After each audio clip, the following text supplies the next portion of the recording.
Alright, this is part 2 of my anime unboxing, and this is everything I got since January. So yeah, let's start off with Jormungand, one of my newer releases, other than Psycho Pass, which I did a separate video for. So check that out. But anyways, Jormungand, this is a blind buy for me. I've never seen him before. I heard it's being compared to Black Lagoon, as mentioned above here. But I've never seen Black Lagoon, and I'm working on watching that right now, and watching a copy from my friend. And I'm enjoying it, so hopefully Jormungand ends up being good as well. And I might pick up the second season, but yeah. The first season contains episodes 1 through 12. And it's region A and B for those interested. And special features, which isn't too much, you know, standard Funimation release. But yeah. Standard Amory case, and the DVDs and Blu-rays are, you know, not much art on them, just plain. DVDs are the pink, purple color, and then the Blu-rays are a maroon, dark purple color. And the back art is just a little bird made up of little guns. And standard Funimation survey. And then the episode listing. Yeah, nothing more to it to a Funimation release. Next is the Dragon Ball Z Season 2 set. Again, I got the first season, like I said in the video I unboxed it, and it's not a terrible release. It is cropped, but the cropping isn't as bad as the Orange Bricks, and the brightness is really high, and I don't know how it is for the Namek episodes, but I'm pretty sure it's going to be terrible, but it's the best we're going to get. So for those who don't have the Dragon Boxes, this is a step up from the Orange Bricks, and this might be the best for a while, so yeah. And they announced that Dragon Ball Z Kai Buu Saga is being made in Japan, so hopefully Funimation gets that and release that for those who don't want these and prefer the Kai sets. But again, I don't think these are too terrible. I do own the Dragon Boxes, so I can't really say that anything more than that. I just wanted these for the Bushoku again. I don't think this is too terrible, so for fans, yeah. Just like the first season, so nothing more to it. Episode listings, this contains episodes, I believe, 40 through 74. And yeah. The cover art's still amazing, and it lines up with the first season set, which I have right here. And third season comes out in April, and then the fourth season is already announced to be in May, so hopefully this set actually gets completed. And not perfect, but best you're going to get for now. It's better than the Orange Bricks. And next up is this pile here. I went crazy with the Sentai Filmworks releases. Best Buy had a sale last month in January, and these are like, you know, crazy deals, so I decided to splurge on Sentai Filmworks anime, since I don't own much of their releases. Let's start off with, I'm going to butcher the pronunciation, Tsuritama. I thought this was a, you know, feel-good type of anime. It's about fishing, friendship, aliens, ducks. But yeah, thought it was an amazing anime, and worth owning. Next up is Broken Blade. I think they just announced a TV version of this. They're just splitting up the film into TV-size episodes with new scenes added.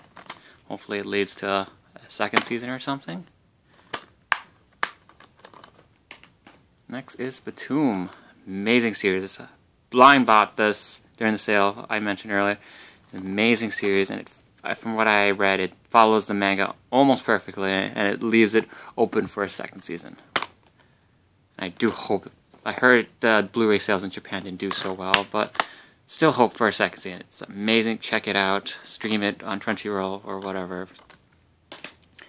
Next is Elfen. I'm surprised I don't own any of the DVDs before, because they've released it so many times at many cheap prices. But I got this for 20 bucks from Best Buy again, and it's, yeah. I heard the video transfer isn't too amazing upgrade, and the audio is a downgrade from the DVD, but I'm not a huge, you know, audio kind of person, so I won't probably notice the difference anyways. Next is Kokoro Connect. the complete TV series and OVA. I thought this was a good series, another blind buy, and I actually enjoyed it. Though I heard, you know, a little controversy with the Japanese airing and whatnot, and I don't think this is getting a second season or anything, and the OVAs are just, you know, the last 3 or 4 episodes that didn't air on TV. But yeah, another good anime. Check out if you haven't seen it yet.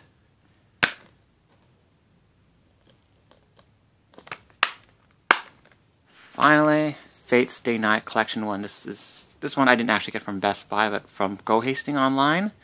It was on. I think it's still on clearance for $12.46 for, you know, including shipping. So that's an amazing deal. Again, $12.46 for Collection 1 only. So I might pick up Collection 2 eventually. I was never a huge fan of Fate's, you know, Stay Night. I've seen Fate Zero, so yeah. But I decided to pick up since it's, you know, cheap.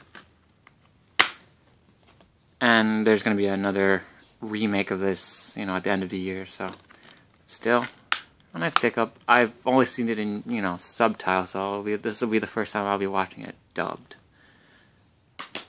And moving on to the DVDs, the only DVDs I got are the Rurouni Kenshin Season 1 and 2. These are out of print. I was kind of, you know, on the fence when they were, you know, the last copies left at Right Stuff, and I kind of regret not picking it up, but I found these on eBay for a great deal, and they're in good condition. And they're not bootlegged, even though the menu looks like it, but again, this was made in the early 2000s, so DVD menus look like crap. But yeah, used copies, but, you know, amazing condition. A little pamphlet from Media Blasters. I think that's the company that released Rurouni Kenshin. Again, it's just Season 1 and 2. The third season's just filler, so I didn't bother getting that. Yeah, amazing series, and again, kind of regretted not getting it when it was brand new. But luckily, good deal. I think $20 per set I got on eBay. And again, good condition. Now, these are not anime, but they're pretty much anime. They're RPGs for the PS3, Tales of Symphonia, Chronicles. I love the GameCube game.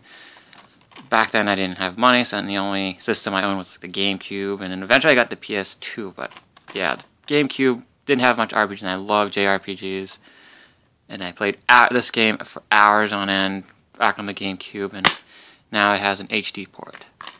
Kind of regret I didn't get the collector's edition, which looks amazing, but again, I couldn't justify paying $100 for an HD port. But still an amazing series. Disappointed that it didn't come with the instruction, you know, the colored instructions manual like the collector's edition and the reversible cover. But oh well. So happy to be able to play it again since my GameCube is, yeah, not functioning anymore. Next is a game I got for my birthday from a friend. This is the Target exclusive Steelbook of Lightning's Return, Final Fantasy XIII. I'm going to say this now, I'm not a big fan of Final Fantasy XIII. I played the 2 games, 13, 13-2, and then never finished the first game, but I thought the second game was okay. Haven't heard much good things about this game, though. The battle system, I think that's the only thing I heard good things about. The story-wise, But yeah, again, this is the Target exclusive. It does come with the Cloud costume or whatever outfit for Lightning in the game. As you can see here, again, this is the Target exclusive Steelbook. Unfortunately, this is a G1 size Steelbook, so not Blu-ray size, so it's gonna, the OCD, and you know, I have OCD, so it's gonna bother me next to my other games, but oh well. Again, this is a birthday present, so I can't complain. Yeah, I'll give this a playthrough after I complete Tales of Symphonia. But yeah. Can't deny how nice the Steelbook is. Nice matted texture, so no fingerprints, and the slipcover too.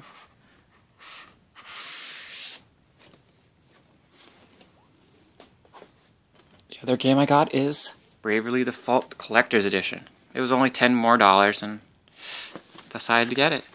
There's bunches of unboxings of this already. It's been out for like weeks, so I'm not gonna, you know, open this up. So, but it contains pretty much AR cards, which, you know, has little movies for the characters. The art book, which is not hardcover like the European edition, but oh well.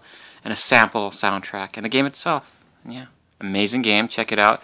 The only bad thing about the game is the second half of the game, which pretty much essentially makes you do the same thing over and over again to get the true ending, but it's not required. It's, you know, fun game, casual. You know, you adjust the difficulty and the encounter rates for random battles, and the job system and battle system is amazing. So check it out if you haven't already. Finally, the non-anime stuff in this video is Justice League War. I'm a huge fan of DC Comics, and this was an amazing movie. Not perfect, felt kind of rushed, but had Batman in it, and he's, you know, doing, you know, the usual Batman thing. Being, you know, one step ahead of all the characters and whatnots. And this is based off the New 52, I think that's what it's called, comic. So it's a reboot to the Justice League series in the comic books, and this is just in the animated form. So I'm not going to spoil too much about it, and hopefully they continue making more amazing DC movies, animated movies. Finally, Thor: Dark World. This is the Target exclusive.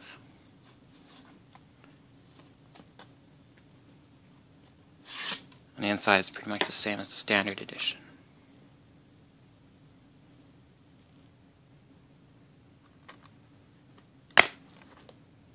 And yeah, I already sold off the 3D disc since I don't use it in the digital code. So I essentially got this set for free. But yeah, the only thing special about the Target exclusive is the Loki cover. It's not embossed or anything, but yeah, the standard edition, like the regular Blu-ray DVD combo pack, doesn't even come with a slipcover. So this is why I got this copy. And yeah, not a big fan of Thor, but love the Loki character. But anyways, that was my anime unboxing, and thank you for watching.